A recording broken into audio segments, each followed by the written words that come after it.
శివాయ గురవే నమః. జ్ఞానక్షముడు ప్రేక్షకులందరికీ కూడా స్వాగతం.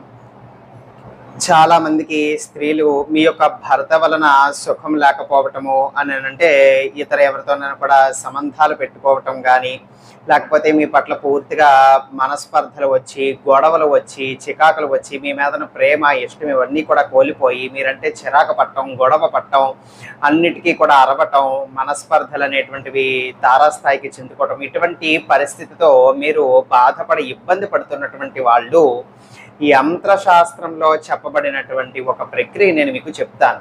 ఇది ఆచరించి మీరు గనక చేయగలిగితే గనక మీ యొక్క భర్తలో తప్పకుండా ప్రేమ అనేటువంటిది ఏర్పడుతుందన్నమాట మీ పట్ల. అర్థమైందా?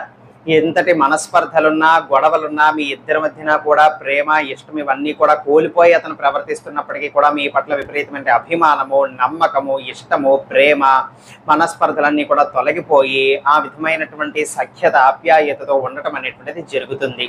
మరి ఏం చెయ్యాలి అని అంటే కనుక ఇది ఏ రోజైనా చెయ్యొచ్చు, ఏ సమయంలోనైనా చెయ్యొచ్చు.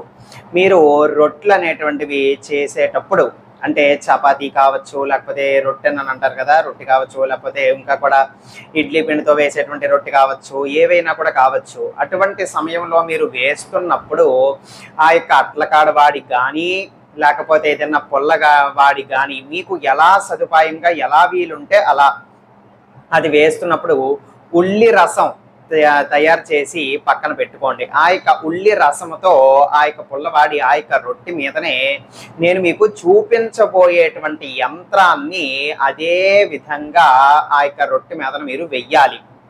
అర్థమైందా? ఆ యొక్క రొట్టె మీదన మీరు ఉల్లి రసం వాడి ఆ యొక్క యంత్రం అనేటువంటిది వెయ్యాలి. వేసిన తర్వాత అప్పుడు ఆ యొక్క రొట్టె తయారీ పూర్తి అయిపోయిన తర్వాత చక్కగా ఒక పాత్రలోకి తీసుకుని మీ యొక్క భర్తకి మీరు పెట్టండి. ఇవి ఇప్పుడు మీ యొక్క భర్తది తినగానే అని అంటే ఇదేమో కూడా ఇలా చిటికి వేసినట్టు కాదు, కానీ అతను తినేసేసరికి ఒక పూట గడిచిన తర్వాత నుంచి ఆయనలో మార్పులు అనేటువంటివి ఖచ్చితంగా జరుగుతాయి. అది ఆ యొక్క యంత్రానికి ఉన్నటువంటి శక్తి, ఆ యొక్క యంత్రంలో ఇమిడి ఉన్నటువంటి శక్తి వలన అది జరుగుతుందన్నమాట.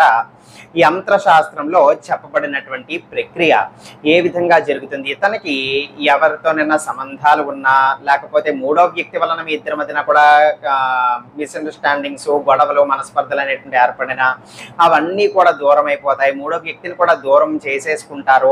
అతనే సిగ్గుపడి అతను చేసినటువంటి తప్పులకి ప్రాయశ్చిత్తపడి మీ పట్ల విపరీతమైన ప్రేమ, ఇష్టం, అభిమానం అనేటువంటివి కలిగి ఉంటాయన్నమాట.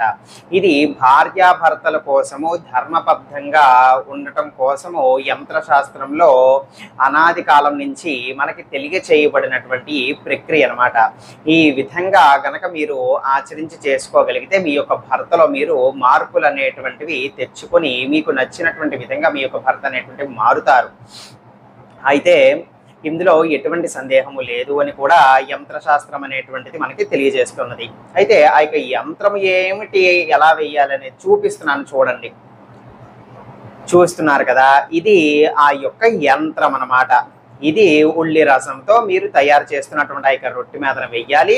రొట్టె ప్రాసెస్ అంతా కూడా కంప్లీట్ అయిపోయిన తర్వాత అతను తినేటువంటి విధంగా అతనికి పెట్టాలి. అది అతను తినాలన్నమాట. ఈ యొక్క యంత్రంలో ఆ ధర్మబద్ధంగా అతనికి ఉన్నటువంటి పత్ని అంటే భార్య ఎవరైతే ఉన్నారో వాళ్ళ పట్ల ఇష్టము, సఖ్యత, ప్రేమ, అభిమానం అవన్నీ కూడా ఏర్పడేటువంటి విధంగా మనిషిని మార్చగలిగేటువంటి శక్తి ఇప్పుడు నేను మీకు చూపిస్తున్నటువంటి ఈ యొక్క యంత్రంలో దాగి ఉన్నదన్నమాట. కాబట్టి ఇది పనిచేస్తుంది అన్నమాట. అర్థమైంది కదా? సర్వే జనా సుఖినో భవంతు. శివార్పణమస్తు.